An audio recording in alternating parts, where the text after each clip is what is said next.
Hola, ¿qué tal? Esta es nuestra segunda clase con nuestro segundo tema, propiedades de los números reales. Bueno, ¿por qué es importante estudiar las propiedades?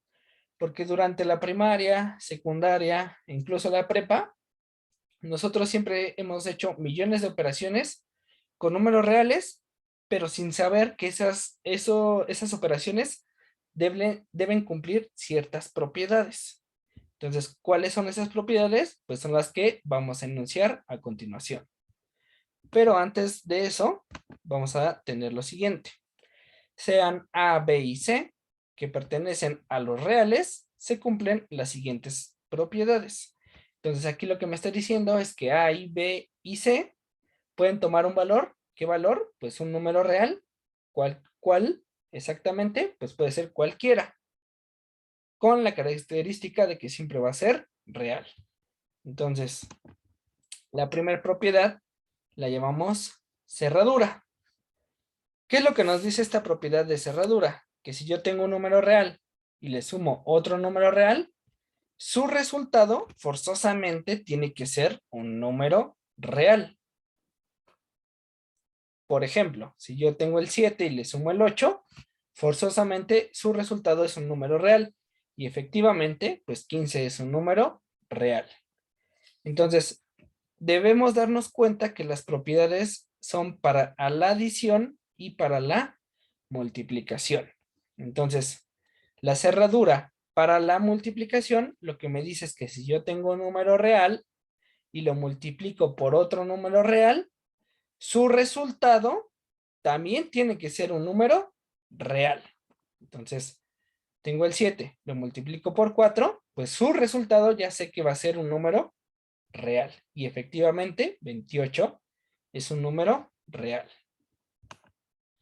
Ahora la conmutativa, la más famosa, ¿no? El orden de los factores no altera el producto. Entonces, si yo tengo un número real A, le sumo el número real B, no importa el orden, como lo sume, el resultado tiene que ser el mismo. Es decir, si yo sumo 5 más 9, va a dar lo mismo que si yo sumara 9 más 5. Y efectivamente nos da 14 y aquí también nos da 14. Entonces no importa el orden de la suma, siempre tiene que dar el mismo resultado. Lo mismo pasa para la multiplicación. Si yo tengo A por B, pues eso tiene que ser lo mismo que B por A. En el ejemplo tenemos 3 por 7, pues es lo mismo que 7 por 3, porque ambos dan 21. Esa es la propiedad conmutativa, la más famosa de el orden de los factores no altera el producto.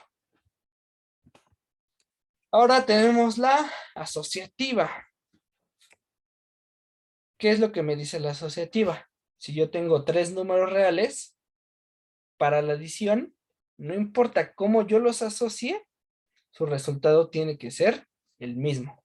Es decir, no me importa si yo asocio A con B o B con C y luego le sumo el que resta, el resultado tiene que ser el mismo. Aquí tenemos este ejemplo donde tenemos tres números, el 5, el 9 y el 8.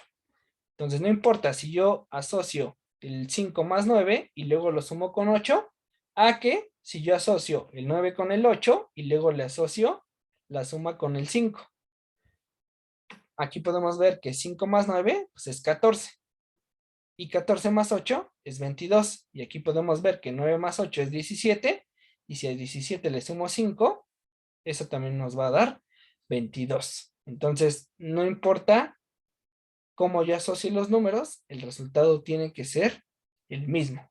Y eso cumple tanto para la adición como para la multiplicación. Igual aquí tenemos un ejemplo donde primero hacemos 3 por 7 y luego ese resultado lo multiplicamos por 4, a que si yo digo 3 por 4 y ese resultado lo multiplico por 7, su resultado sigue siendo el mismo.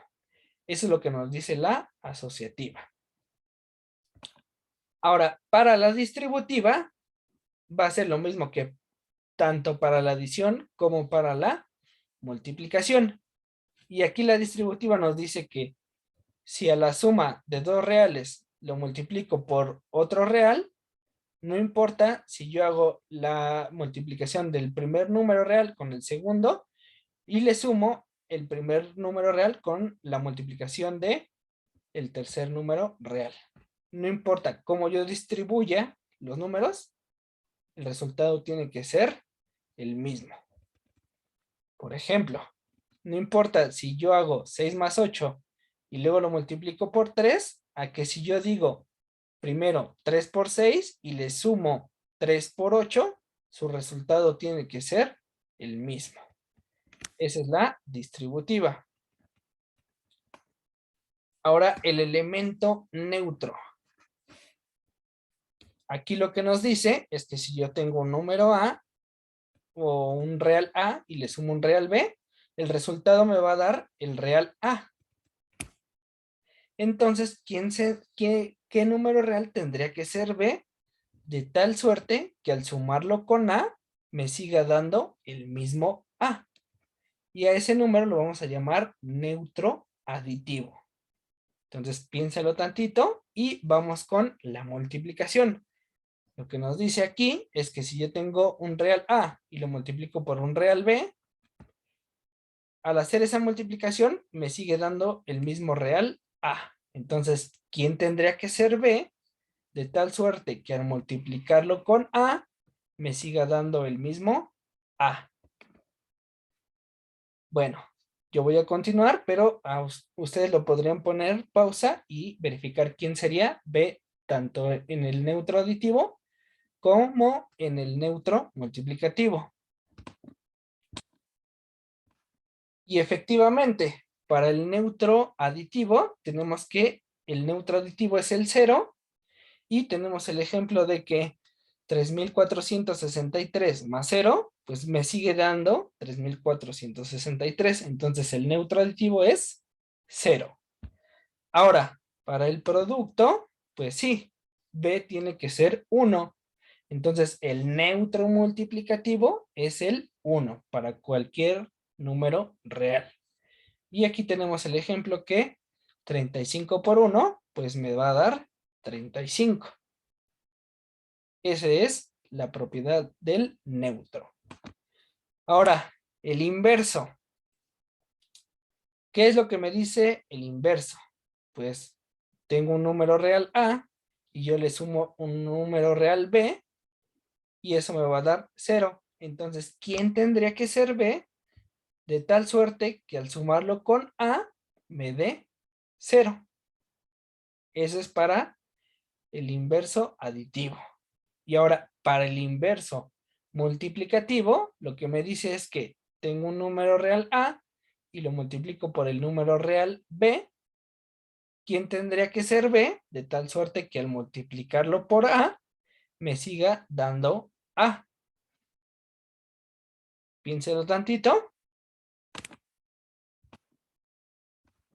Y efectivamente, para el inverso aditivo, B tendría que ser menos A. O sea, el mismo número, pero en negativo. Entonces, por ejemplo, si tengo el 17, ¿quién es su inverso aditivo? Pues el mismo número, pero con negativo. Y de tal forma que al sumarlos, eso me va a dar siempre 0. Y para el inverso multiplicativo, pues B tendría que ser 1 sobre A. Entonces es 1 sobre el número que es A. Por ejemplo, si tengo el 6, su inverso multiplicativo, pues va a ser 1 sobre, pues 6. Entonces, 6 por un sexto, pues eso nos va a dar 1. ¿Y cómo podrían preguntarles esto en el examen? Pues podrían ponerles una operación y en base a esa operación les pueden decir qué propiedad es de los números reales. Reactivos de ese tipo son los que involucran las propiedades de los números reales. Bueno, este es el final de nuestra segunda clase. Espero hayan aprendido y hasta luego.